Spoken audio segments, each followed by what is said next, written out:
ક્યારે વિચાર્યું છે કે સાચી ખુશી એ ખરેખર આવે છે ક્યાંથી? આપણી આસપાસની પરિસ્થિતિમાંથી કે પછી આપણા મનની અંદરથી?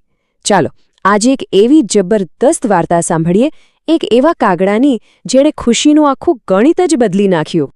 તો આ વાર્તામાં છે ને બે છેડાના પાત્રો છે, એકદમ સામસામે. એક બાજુ છે એક રાજા, જેના મગજમાં હંમેશા ગુસ્સો અને સત્તાનો નશો ભરેલો રહે, અને બીજી બાજુ છે આપણો હીરો, એક કાગડો, જે બસ પોતાની મસ્તીમાં જ જીવે છે. હવે જુઓ, જ્યારે આ બંને ટકરાય છે ને ત્યારે શું થાય છે?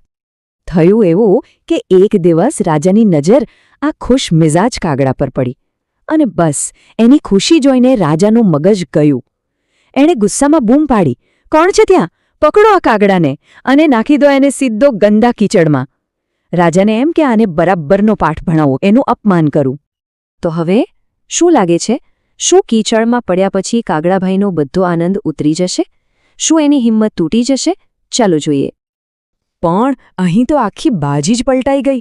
કાગડાને જેવો કીચડમાં નાખ્યો એ તો ઉલટાનો ખુશ થઈ ગયો અને મસ્તીથી ગાવા લાગ્યો, "અરે વાહ, લપસણી ખાતા શીખીએ છીએ ભાઈ, લપસણી ખાતા શીખીએ છીએ." વિચારો, સજાને પણ રમતમાં ફેરવી દીધી. આ જોઈને તો રાજાનો ગુસ્સો સાતમા આસમાને પહોંચી ગયો. એનો અહંકાર ઘવાયો કે આટલો અમથો કાગડો મારી સામે? એણે એનાથી પણ ખરાબ સજા ફટકારી. "ઉઠાવો આને અને ફેંકી દો ઊંડા કૂવામાં, ડૂબી મરે તો ભલે મરે." હવે તો વાત સીધી જીવ પર આવી ગઈ છે. ડૂબી જવાનો ડર, મોતનો ડર. શું આ ડર કાગડાના આનંદને હરાવી શકશે?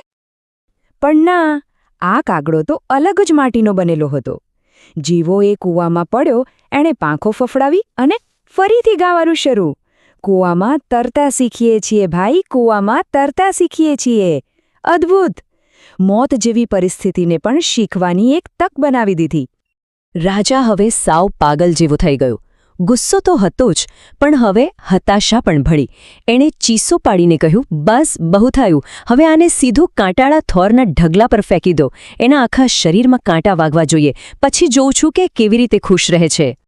વિચારો, તીક્ષ્ણ કાંટા આખા શરીરમાં ખૂંચી રહ્યા હોય, એ પીડામાં કોઈ ખુશ રહી શકે? શું પોઝિટિવિટીની પણ કોઈ લિમિટ હોય છે ખરી? અને કાગડાએ તો આ વખતે હદ જ કરી દીધી. કાંટા વાગતા હતા, પણ એ તો જાણે મજામાં હોય એમ ગાવા લાગ્યો, "કૂણા કાન વિંધાવીએ છે ભાઈ, કૂણા કાન વિંધાવીએ છે." મતલબ દર્દને પણ શણગાર સમજી લીધો. અને અહીં પહેલીવાર રાજા અટક્યો. એનો ગુસ્સો શાંત થયો અને વિચારવા લાગ્યો, "આ શું થઈ રહ્યું છે? હું આને જેટલું દુઃખ આપું છું એ એટલો જ ખુશ થાય છે. મતલબ કે મારી રીત જ ખોટી છે." અહીંથી વાર્તા એક નવો જ વળાંક લે છે. હવે રાજાએ આખો પ્લાન ઉલટો કરી દીધો. એણે વિચાર્યું, "ઓકે, દુઃખ આપીને તો આ દુઃખી નથી થતો, તો ચાલો એને સખ આપીએ." એણે એક નવી યોજના બનાવી. પહેલાં તો કાગડાને એક મધુર ગીત ગાતી કોયલ પાસે બેસાડ્યો અને પછી એને ખાવા માટે મસ્ત મજાની મીઠી ખીર આપી. તો પ્લાનનો પહેલો ભાગ શરૂ થયો. કાગડાને લઈ જવામાં આવ્યો એક સુંદર બગીચામાં. ત્યાં આંબાની ડાળ પર એક કોયલ બેઠી બેઠી મસ્ત ટહુકા કરતી હતી. વાતાવરણ એકદમ શાંત અને મજાનું હતું.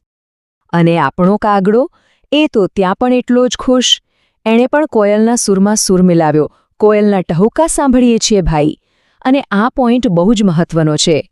એણે સુખને પણ એટલી જ સહજતાથી માણ્યું જેટલી સહજતાથી દુઃખને. હવે રાજાએ બીજો દાવ રમ્યો. કાગડાની સામે ગરમાગરમ કેસર બદામવાળી ખીરનો વાટકો મુકાવ્યો.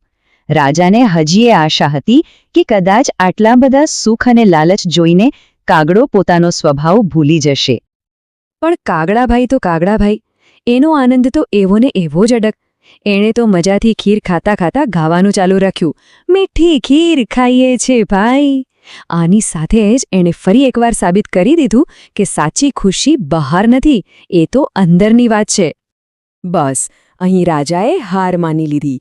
એ સમજી ગયો કે આ કાગડાને દુઃખી કરવો અશક્ય છે. એણે એકદમ થાકેલા અવાજે કહ્યું, "આને કોઈ દુઃખી નહીં કરી શકે. લઈ જાઓ અને મહેલના છાપરા પર મૂકી આવો." આખરે એના અહંકારની હાર થઈ. પણ આપણો કાગડો, એના માટે તો આ પણ એક નવી મજા હતી. મહેલના ઊંચા છાપરા પર બેસીને આખા રાજ્યનો નજારો જોતા એણે ખુશીથી ગાયું, રાજમહેલ જોઈએ છે ભાઈ. એક સામાન્ય જગ્યાને પણ એને જાણે કે ટુરિસ્ટ સ્પોટ બનાવી દીધી. અને બસ પછી એ કાગડો પોતાની મસ્તીમાં કા કા કરતો આકાશમાં ઉડી ગયો. અને પેલો રાજા, જેની પાસે બધી તાકાત હતી, બધી સંપત્તિ હતી, એ બસ નીચે ઊભો એને આશ્ચર્યથી જોતો જ રહી ગયો. આ હતી એક નાનકડા કાગડાની આંતરિક તાકાત સામે એક મોટા રાજાની હાર. તો આખી વાર્તાનો સાર શું છે? આ કાગડા પાસેથી આપણને શું શીખવા મળ્યું? જો 3 સીધી અને સિમ્પલ વાતો છે. પહેલી, ખુશી સંજોગોમાં નથી, આપણા નજરિયામાં જ છે. બીજી, દરેક પરિસ્થિતિ સારી હોય કે ખરાબ એ એક તક છે, કંઈક શીખવાની, કંઈક માણવાની. અને ત્રીજી અને સૌથી અગત્યની વાત, આપણી અસલી તાકાત એ પસંદ કરવામાં છે કે આપણે કોઈ પણ પરિસ્થિતિમાં રિએક્ટ કેવી રીતે કરવું છે. આ વાર્તા અહીં પૂરી થાય છે, પણ એક સવાલ મૂકીને જાય છે. આપણી પોતાની જ જિંદગીમાં એવી કઈ મુશ્કેલી છે જેને આપણે આ કાગડાની જેમ એક તકમાં ફેરવી શકીએ? આના પર વિચારવા જેવું જરૂર છે ને?